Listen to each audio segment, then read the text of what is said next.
Welcome back to our studio, 1C Game Studios. Today, we have a discussion about the new project in the Korea series of IL2 games. We're always talking about something new, but this time we're going to talk about what's new in 3D graphics, specifically 3D content. For this, we have the most suitable person for the conversation.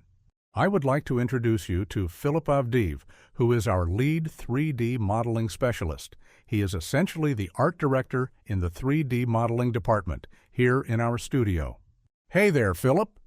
Well, to start off our conversation today, we should start first with you explaining how you came to the studio. How was it that you became a leader, and what did you do in the beginning? Well, actually, I've been doing 3D graphics in games for a long time, more than 10 years. So back in the year 2018, I think, I stumbled across the IL2 project. I was watching the IL2 forum because I've always been interested in these games. I saw a job posting, sent in my resume just in case, and somehow ended up here. It wasn't like I was looking for it, but I was lucky.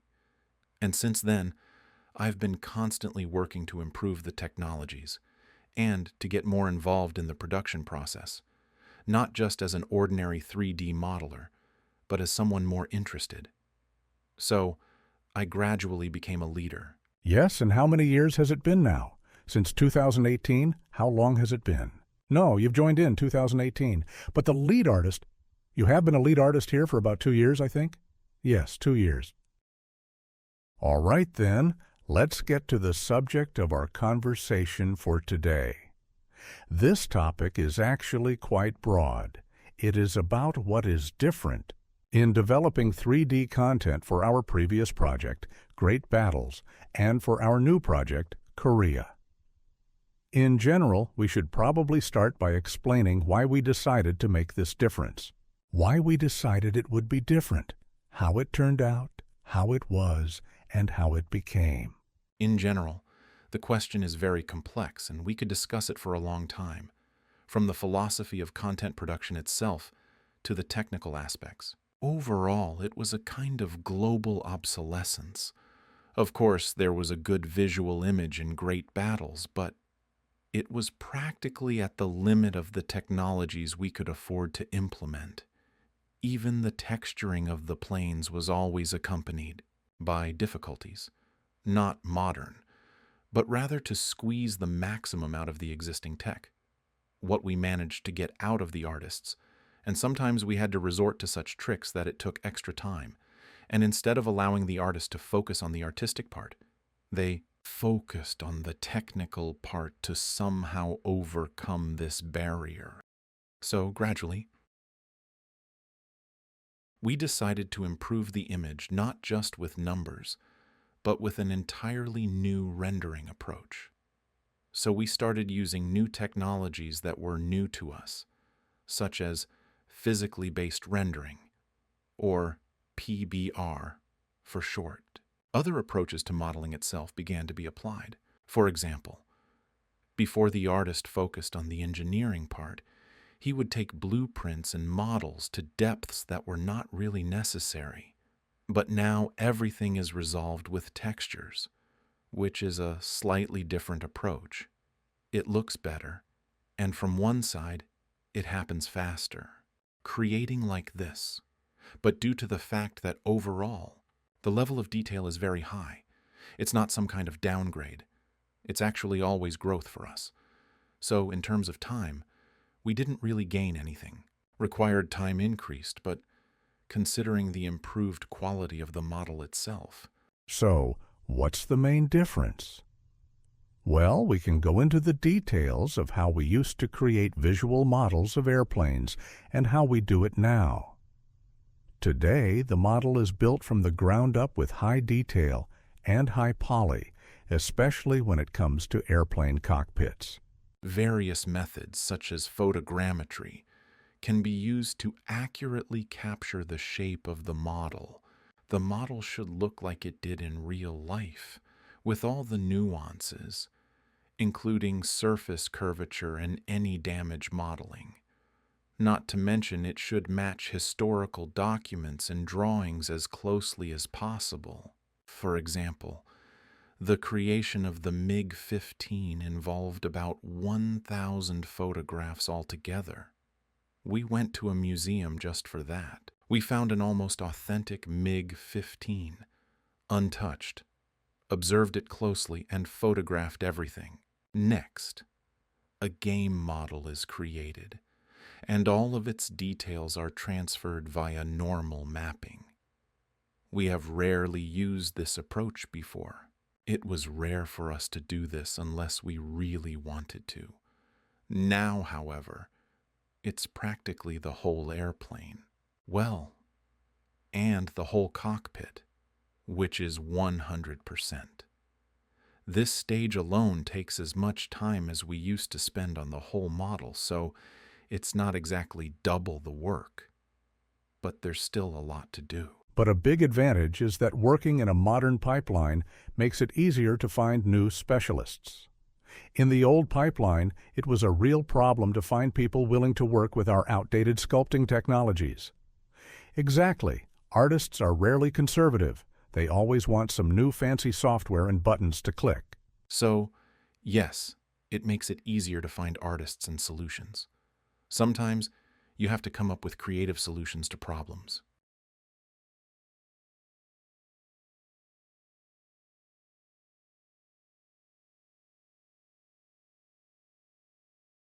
Research does not begin by digging into our old technologies, but instead by using something new.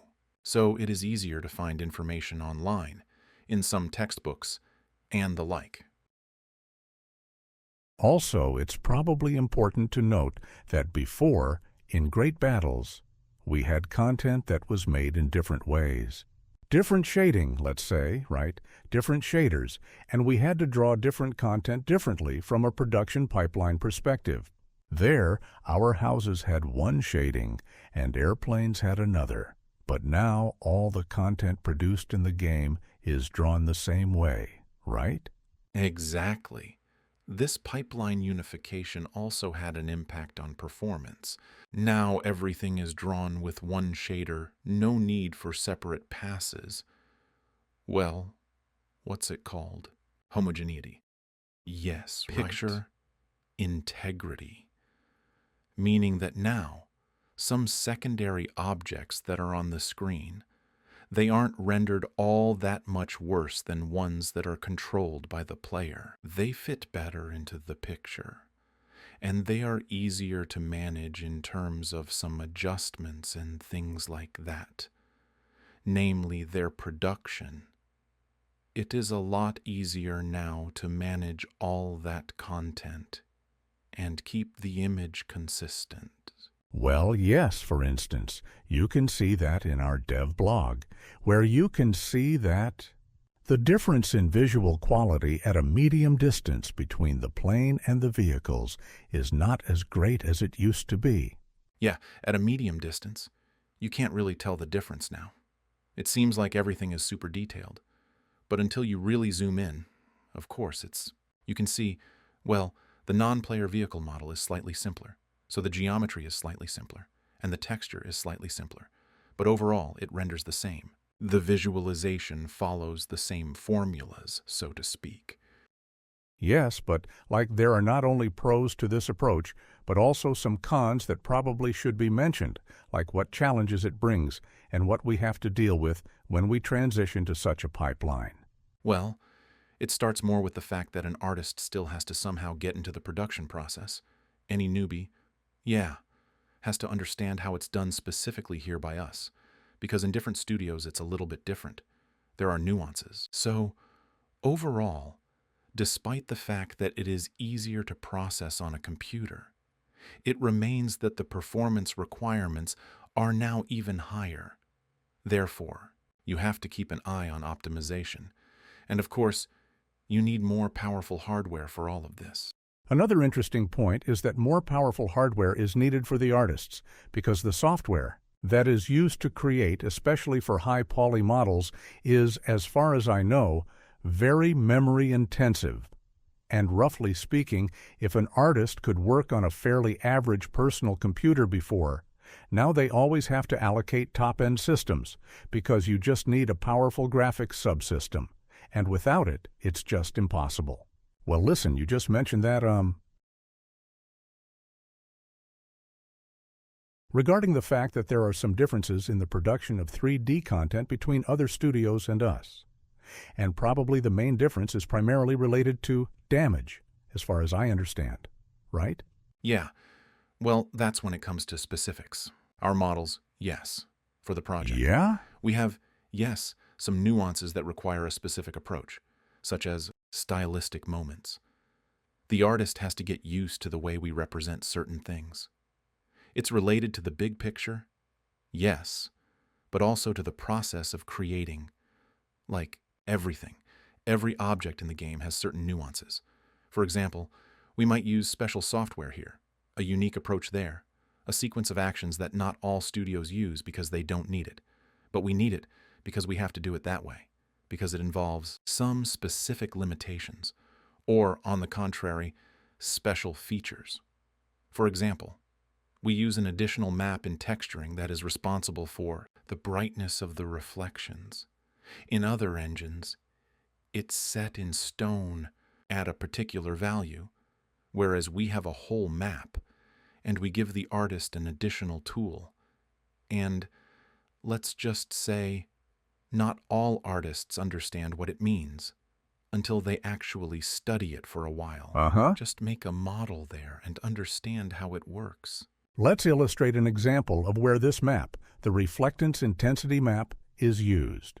Well, for example, if we want to camouflage something on an airplane or on a machine, like the joints of different panels, or a deep black spot, like in the muffler, or in a place that was covered with soot, we can do that. We can not only blur the reflection in this place. Like in other projects, we can also reduce the intensity of the reflection to almost zero, making it an absolute black body. Other projects rarely do that. They usually just blur it a little bit, add a little bit of black and call it good. Well, we here.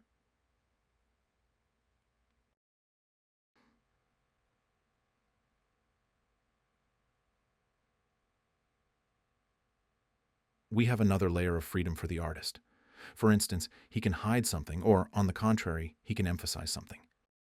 Yes, and also, by the way, that thought did come to my mind earlier here when we were talking about, you mentioned creating a high-poly model of the cockpit with 1,000,000 polygons. And then it gets baked all into the texture, and that texture is applied to the low-polygon cockpit model, and people started getting upset, like, how come so many polygons are being wasted? Maybe it should be mentioned here that, oddly enough, it's not always good to have too many polygons. In some cases, it interferes with the mapping work, and consequently, it reduces the texture detail. I will explain that, because it's also an important point. I generally follow the philosophy that the more a model creates an illusion, the better. It's not about the sheer number of polygons. It's about the quality of the image, so the viewer believes in what they're seeing. Nowadays, it's a bit more complicated because we have VR and 4K monitors, so everything has to be more precise, but still, even when the player is sitting in the cockpit, they have certain views of what they see. For example, what's at shoulder height, right in front of their face, needs to have maximum detail, while what's down at their feet or under the seat needs to just look good from the angle that the player can see it. Maybe move around a little bit in the cockpit with VR and stuff. So all those elements, they just need to look good from this angle and not take up a lot of performance for no real gain. At this point, I think we could also talk about our art direction, because up to this point in the conversation, we've been talking more about technologies. We could talk about art direction in terms of 3D content. It so happens that we have two art directors. There's Zhenya Isayev, who is responsible for the game world. The game world, how the lighting looks, the terrain, the vegetation, the whole environment. But because the task is so big, the art direction for our 3D content and how specific object models look, all of this is something that Philip is responsible for. So let's talk a little bit about our approach to how an object should look and give an example. The P-51 Mustang that we have in Great Battles and the F-51 in Korea. What all has changed from an artistic standpoint? That is, with the artistic requirements, what were they before? What did they become? And why? Well, this topic is interesting because the Korea project, unlike Great Battles, is more localized, and the time period is shorter. Yes, but still, planes from different periods of time were used there, like the same F-51.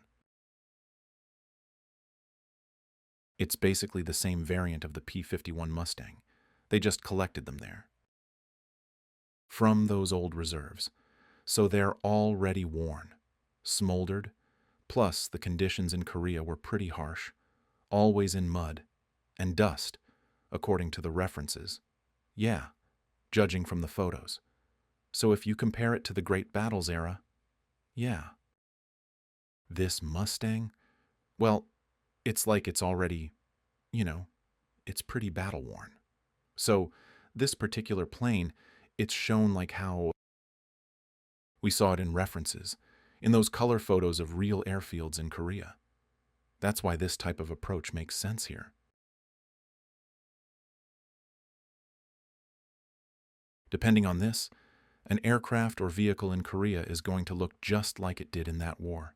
In Great Battles, we've got a broader range of military operations, spanning many years and different theaters of war, and consequently,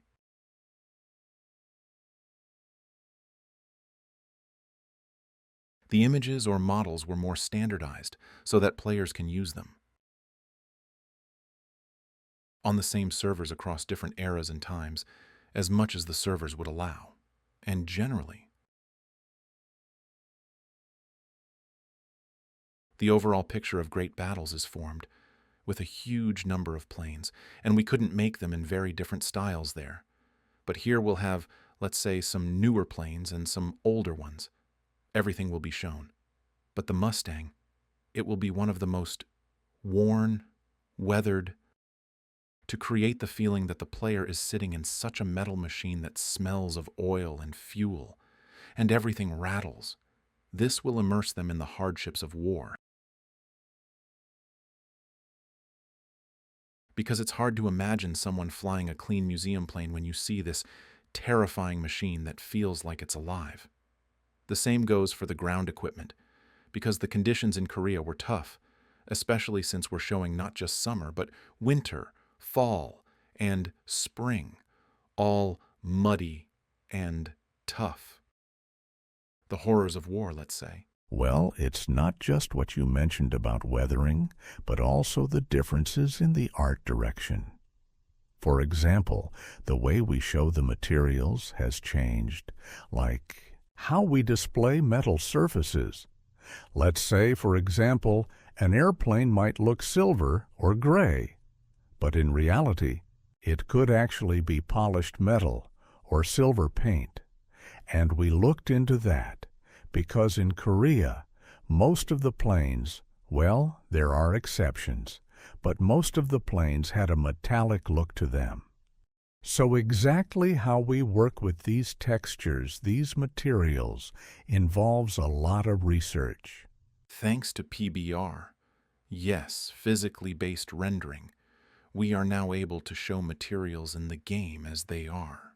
Just for comparison, in Great Battles, to show what the material looked like, we had two texture maps. One was a diffuse map that showed the color of the model, and the other was a specular map that showed how The surface roughly reflects.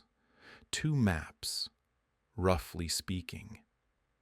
Now we have the diffuse map that shows the color, and an additional map that determines if the material is metal or not. In addition, there's the roughness or gloss map, which shows how worn or damaged the surface is, whether it's matte or shiny. And the reflectance map shows how much light the surface can physically absorb or reflect into the camera. This is the number of texture maps currently being used simultaneously in the frame on all objects in the game. So when we need to show any given material, there's no doubt. We just do it. We just have to look carefully at our photos, references, and real-life examples, and we have all the tools to reproduce it in the game. After that, it's just a matter of completing. Artistic work. My job is to make sure that everything in the game meets our stylistic requirements, no matter what. And indeed, we get a quite realistic image. As for the fact that all objects in the game are made this way, this is not an exaggeration. This is how airplanes, cars, and houses are made, of course, but even trees and bushes are made this way. The landscape is also done this way. Even the water surface, which you wouldn't believe, is done with PBR technology. So we have a completely unified, homogeneous system in the game. Since we are speaking about the pipeline for object visualization, so how do we manage to maintain, yes, a consistent visual style for all of this content? For such a large, vast number of objects. In the game, because we produce a lot, we have over 100 vehicles. There are about 13 to 14 planes. Well, first of all, it's impossible to get all the artists on the same page because everyone has their own artistic vision. But in the beginning, we did prototypes for different things, like the Mustang. That was one of the first ones. We tested how metal and painted metal would be drawn, as well as other surfaces on the aircraft. We roughly determined which tools would be used for everything. Again, because different artists might use slightly different tools. We tested it on the game engine and put it into production. After that, all we had to do was guide the artists at the right time to avoid major inconsistencies. This is done with the goal that we don't raise any doubt in the player's mind. We also have solutions that an artist can suggest, such as constructive or stylistic elements. These are always welcome. The main thing is that it is realistic and sets the right tone for the entire project. A serious organizational decision was also made here with this. How exactly was the content for Great Battles produced? This was done following what we called the feature owner principle. For example, the artist who built the IL-2 aircraft. He worked on it for about 1.5 years from start to finish. He did the exterior model. He mapped it. He textured it. Then he did the cockpit model. He mapped it. He textured it. Then he did the tech art for all of it, for the engineers. Different area models, mass models, collision models, and he also animated that model, all done by one person. Yeah. And now, accordingly, we have introduced greater specialization into this development process.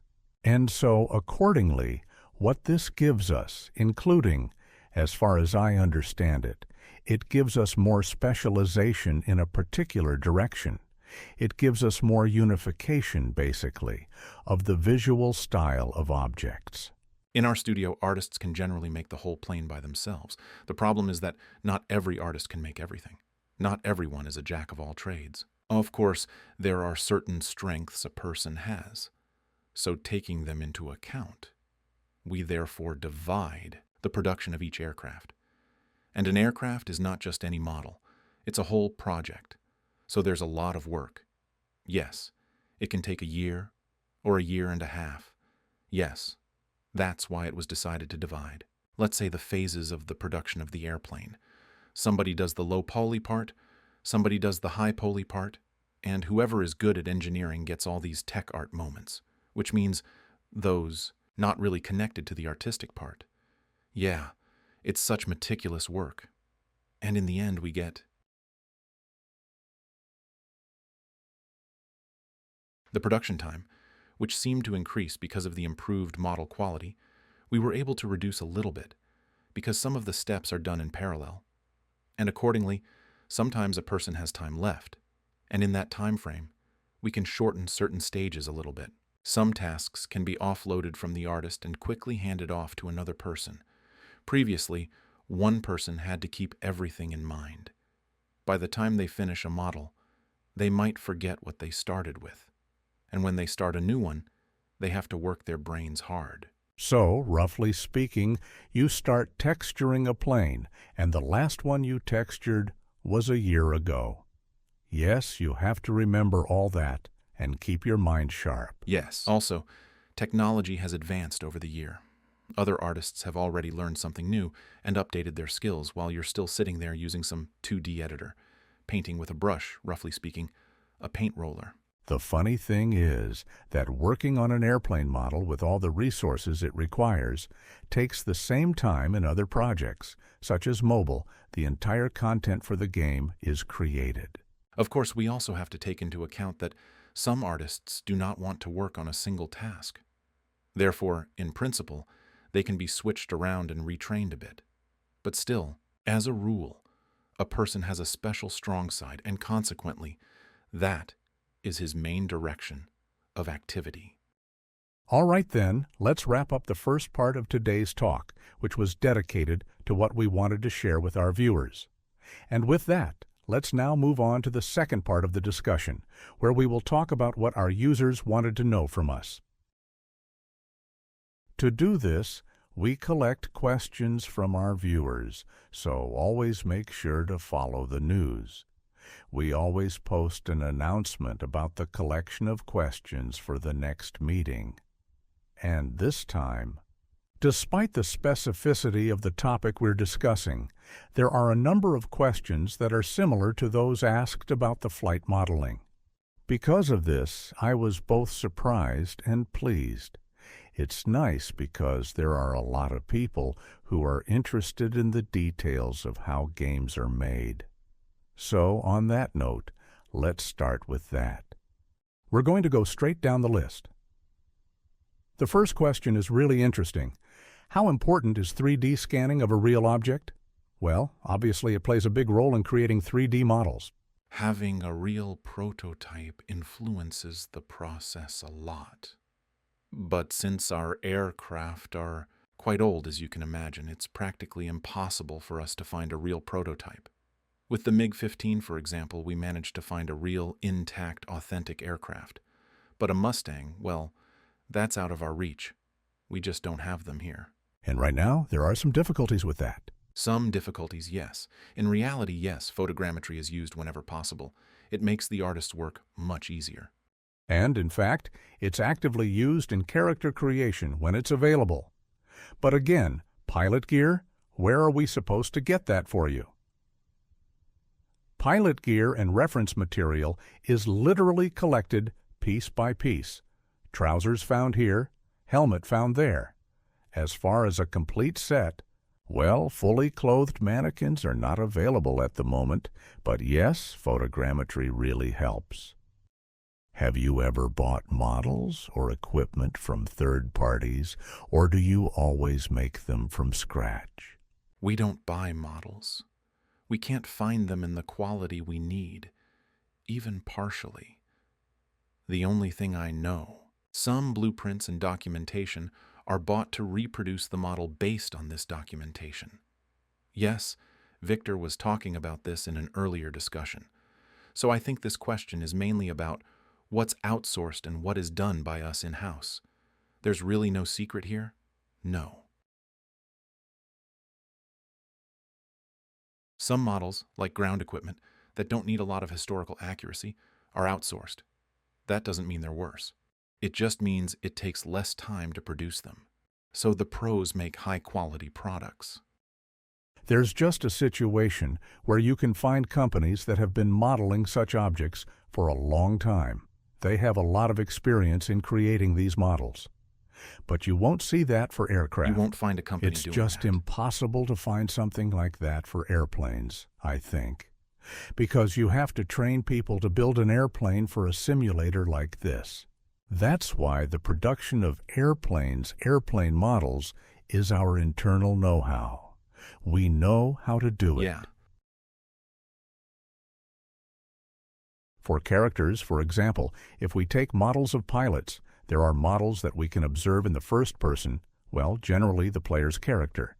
They are created internally by our specialists in the studio, and models of ground personnel, for example, which are simpler, with fewer polygons and simpler textures, are also ordered externally because there are companies for that as well. Yes. It's also easier to control the process internally. Such important models take a lot of time. Much more attention, of course. Yeah.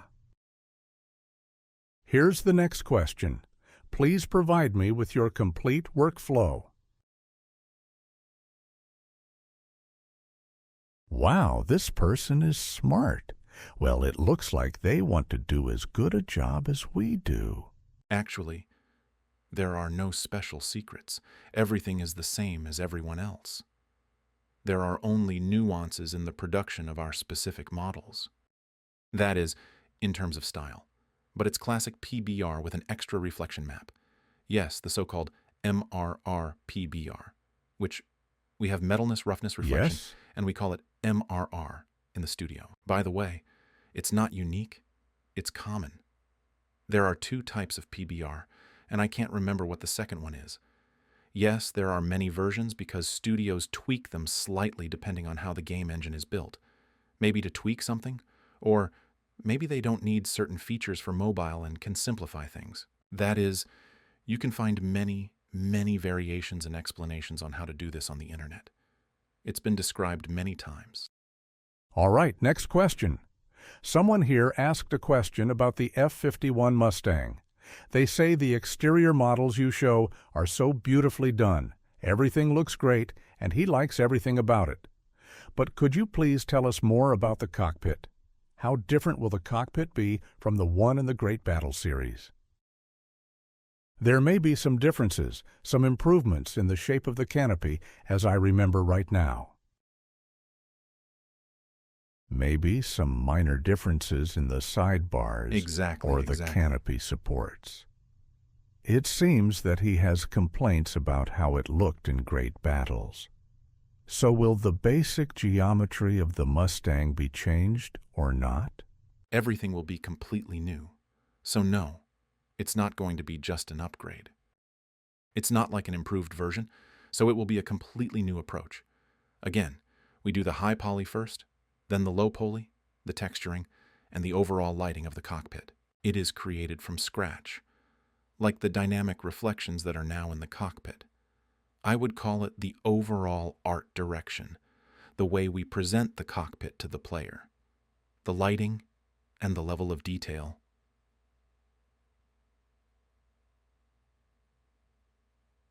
Let's suppose, for example, the braiding.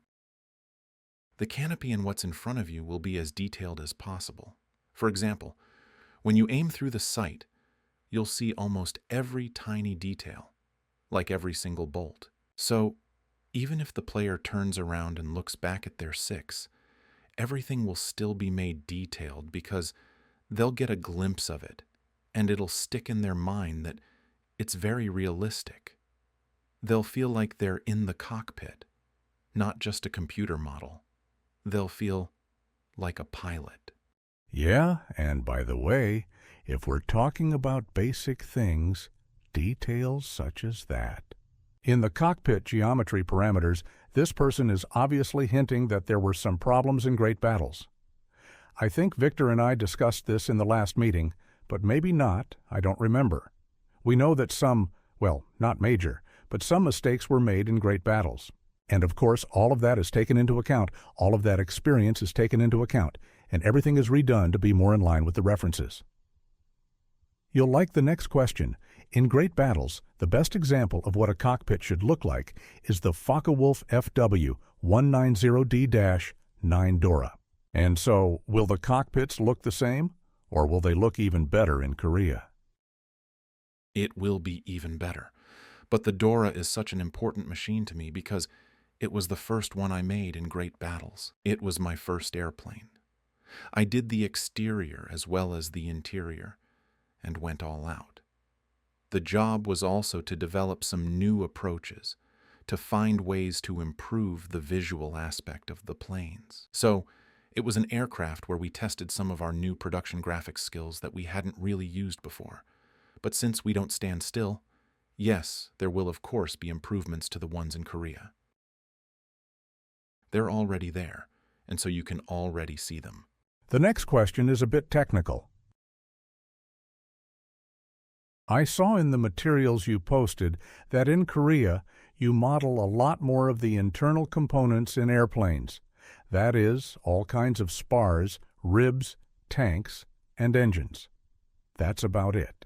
And accordingly, this person correctly noted that you will see all this only in the case of the aircraft being damaged. And the question is, does it affect the overall performance of the game? Because all of this is modeled, and what is our approach to optimizing that? I'll probably answer that myself. The idea is very simple. If the plane is not damaged, all that geometry is just hidden. And it is modeled in such a way that hiding that geometry frees up memory and reduces the load on the rendering system. So it doesn't really load the system until you damage the plane, and there aren't many damaged planes on the screen. In general, yes, of course, there are no miracles. Performance suffers, but only in those cases. When we see this, a few damaged planes, when all the guts are out, burning on the outside.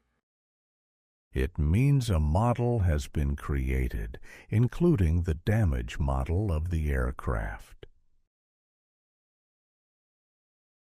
Okay, next question. This person asks, it turns out that you have to draw a huge number of different hitboxes in the collision model that can be hit. How do you decide what to show with a separate hitbox, where to simplify things, and finally, is it much more complicated than what is modeled in the Great Battle series? Of course, it's a hassle for an artist to draw all these things, these hitboxes and things like that, because it looks pointless in the program. It doesn't really affect the artistic part from the artist's point of view. But usually, it's all discussed with the engineers when they ask for something to be added or some additional references pop up. We try to take everything into account as much as possible. For example, systems in the airplane are now more complicated for us to model, so the elements they can consist of are more complex. Some additional system parts, pipes or rods and things like that. The engineer comes in and says, "Make me this here, some rod or something. Here's your reference, so to speak." The artist makes it. Well, and that's basically what's called tech art. Yes, there are people who specialize in this sort of thing. They are good at it, and yes, it will be more detailed than in Great Battles, as Roman told us in the last discussion. A lot of time was spent on that. Okay, the next question is this. How much time do you spend studying all the references for the real aircraft, and how many images do you generally have to go through before production of the model actually starts?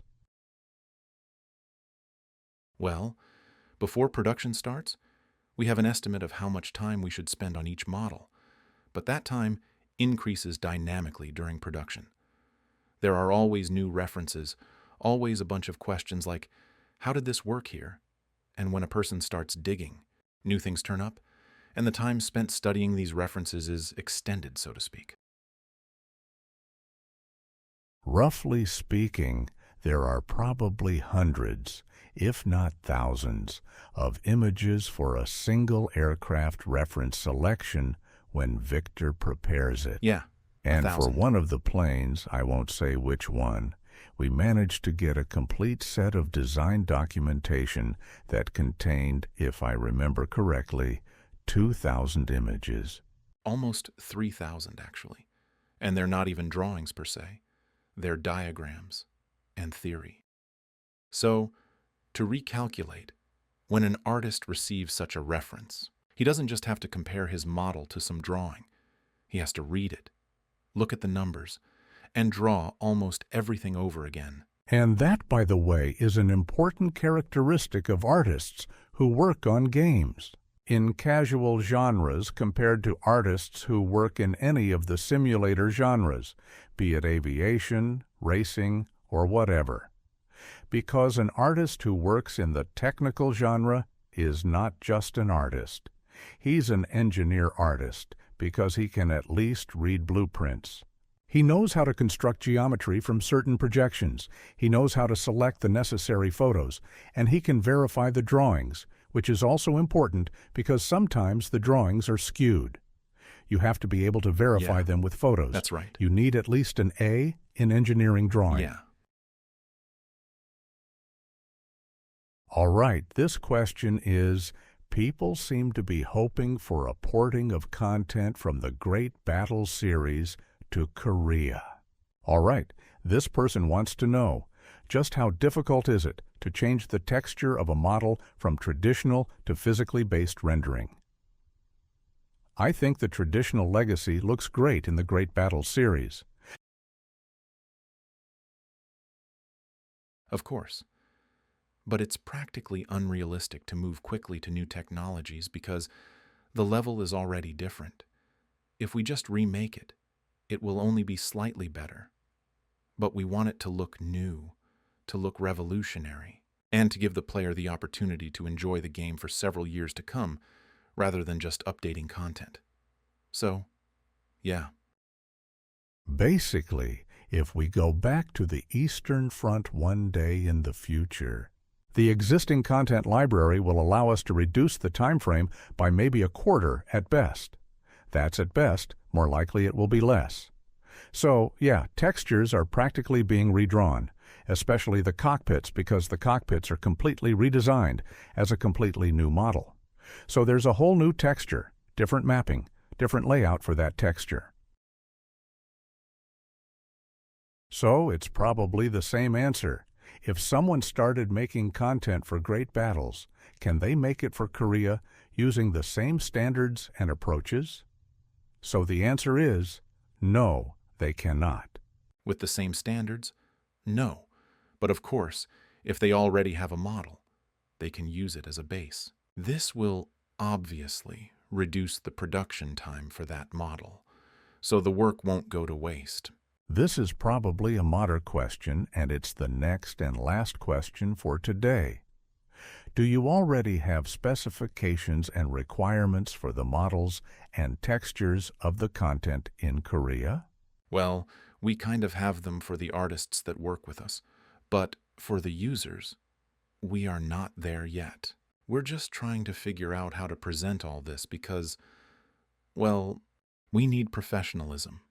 Unfortunately, we don't have a casual construction kit at the moment. But in general, we have planned our work. After the Korea release, we plan to continue improving the documentation. This process, I think, will take up to a year after the release, and a year after release, I think we will be done with it. Of course, we would like to give users the opportunity to create content in some way. It's beneficial to everyone, and everyone is at least somewhat interested in it. I mean, how about skins at least? To put what you want on your plane. Yeah. Anyway, let's finish. It's been 45 minutes. Anushka tells us that's enough. Thank you all very much for being with us. Please subscribe to the channel. Please like this video. We really tried. Please ask questions for the next dev brief because, as you can see, we spend about half of the time answering your questions. We try to be as detailed as we can. Philip, thank you very much. Goodbye, everyone.